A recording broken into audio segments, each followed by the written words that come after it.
사람에 주목해보는 시간이죠. 아침엔 피플입니다. 첫 번째 인물 누구냐? 한동훈 전 대표예요. 한동훈 전 대표가 왜 나왔는지 기사 같이 볼까요? 여 지도부 만난 박 당대표 사사건건 대립각 안 돼. 네. 어제 이 국민의힘 지도부에서 박근혜 전 대통령을 찾아갔습니다. 네.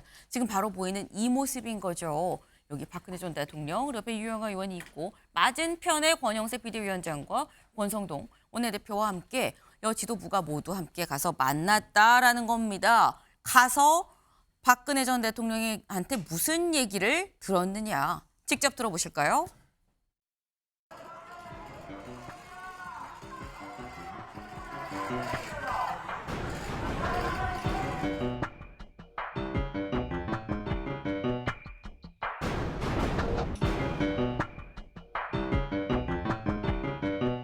돌이켜보건대 개인의 소신이야 항상 있을 수 있지만 집권당의 대표가 소신이 지나쳐서 사사건건 대립각을 세우는 것은 바람직스럽지 않다.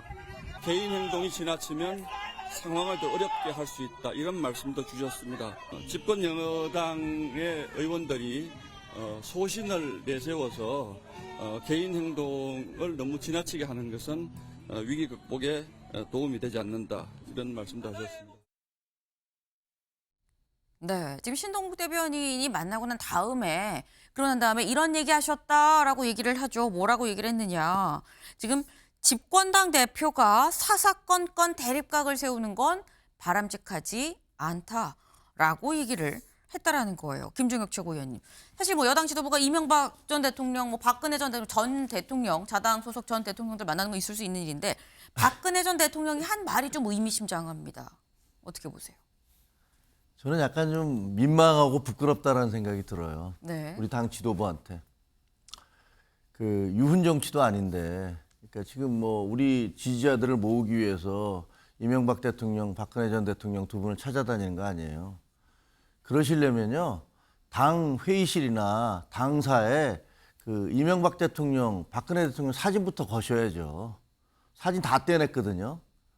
왜 떼냈습니까? 우리 당사에 있는 사진은 이승만 대통령, 박정희 대통령, 김영삼 대통령 세 분밖에 없어요. 저 두 분 대통령 사진 다 떼냈습니다. 그리고 무슨 염치로 지금 이제 저렇게 당 지도부가 우르르 몰려가서 저분들에게 그 자기들이 필요한 얘기를 발췌해서 끄집어내려고 하는 건지 민망하지도 않나 이런 생각이 들어요.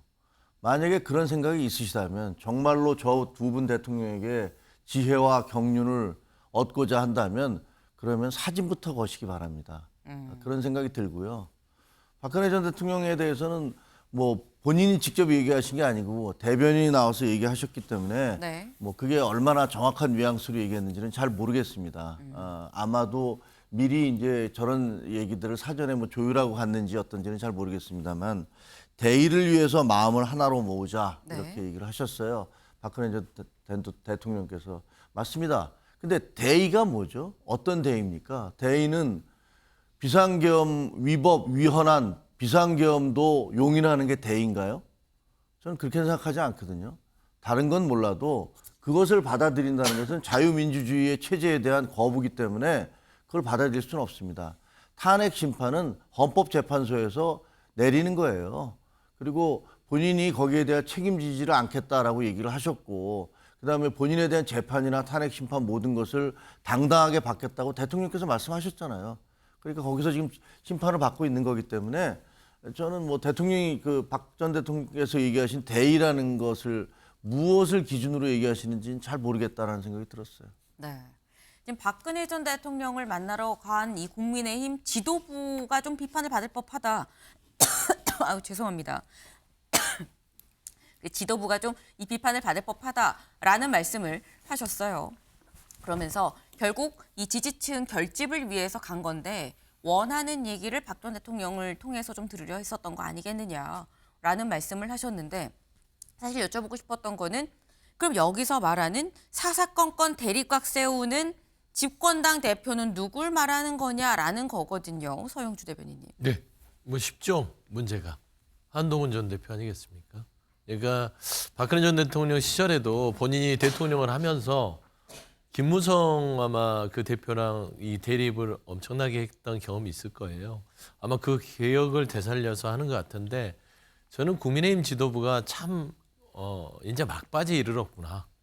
이제 더 이상 끌어당길 만한 땔감이 없습니다. 그러니까 지금 현재 거리의 강성 지지층을 통해서 윤석열 대통령을 지키려고 하나 그 땔감도 다 이제 뭐 소진되는 것 같고요. 여론 자체가.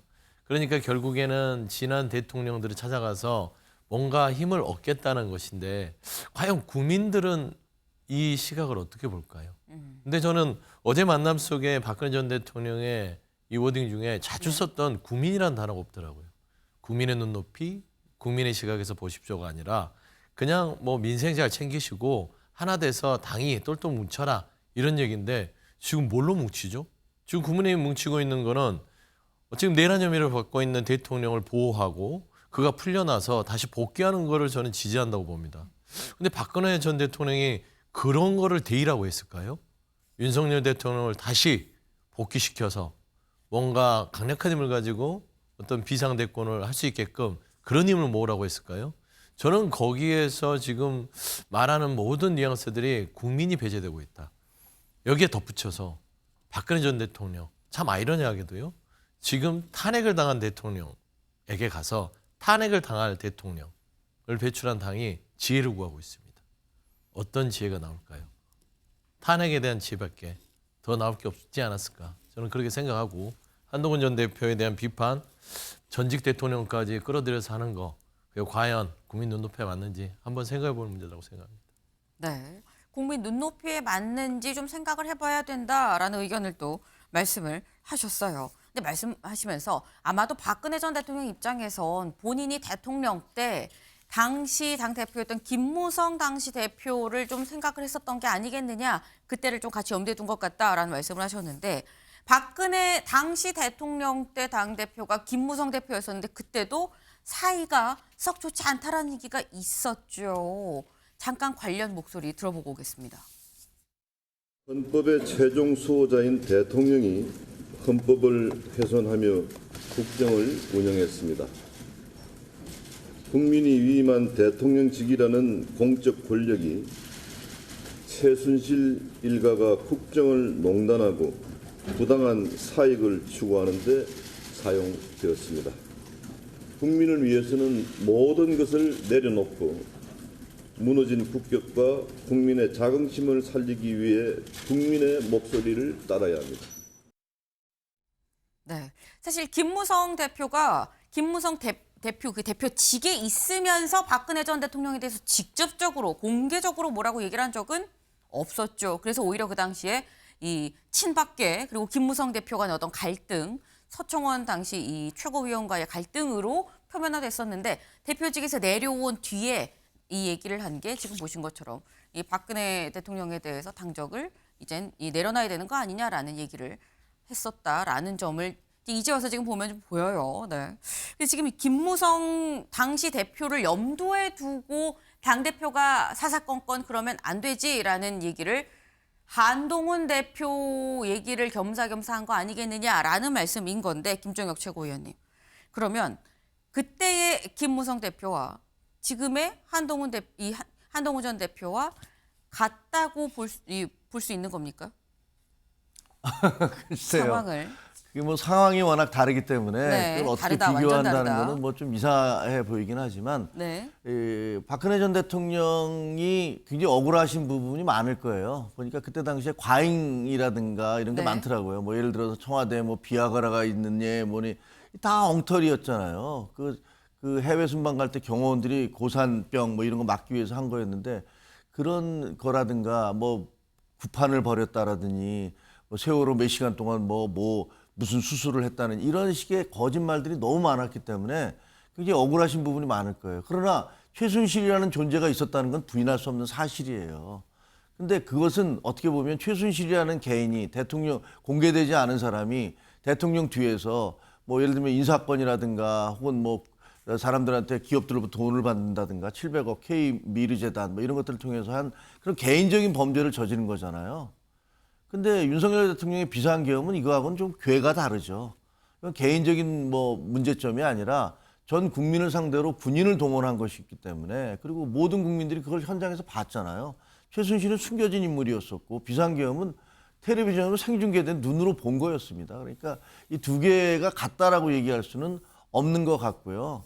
그리고 그거에 대한 예를 들면 대립각을 세우면 안 된다, 뭐 이런 말을 하시잖아요. 네. 그러면 그 대통령실과 당의 관계는 수직적 관계, 명령 하달과 지시 이행의 관계인가라는 의문을 갖게 돼요. 예를 들면 의정 갈등에서 의사들과 그렇게 갈등을 벌일 때 당에서는 잘하셨습니다 이렇게만 가야 되는가? R&D 예산이 삭감돼서 그 연구원들이 펄펄 뛸 때 그거 잘하셨습니다 이렇게 얘기해야 되는가? 아니면은 뭐 그 호주 대사로 그 전 국방장관을 내보낼 때 그것도 박수를 쳐야 되는가? 이런 것들은 전혀 아니라고 생각하거든요. 아닌 건 아니라고 얘기를 할 수 있어야 됩니다. 대립각이 문제가 아니고 네. 말을 하지 않는 게 문제예요. 오히려 예스 하면서 문제가 있으면 그 문제에 대해서 이거 이렇게 하면 안 되십니다라고 얘기하는 사람들이 없기 때문에 우리 당은 지금 이렇게 문제가 됐었다라고 저는 생각합니다. 네. 한동훈 대표의 한동훈 전 대표와 김무성 전 대표는 같은 상황이라고 볼 수가 없다. 전혀 다르다라는 말씀을 하셨어요. 그리고 당 대표라고 다 대통령실에서 하는 거에 대해서 다 맞다라고 수긍만 해야 되는 건 아니지 않느냐라는 말씀을 또 같이 하셨습니다. 네. 박근혜 전 대통령을 만난 자리, 박 전 대통령의 이 얘기로 지금 저희가 결국 한동훈 대표 얘기로 지금 들어간 건데.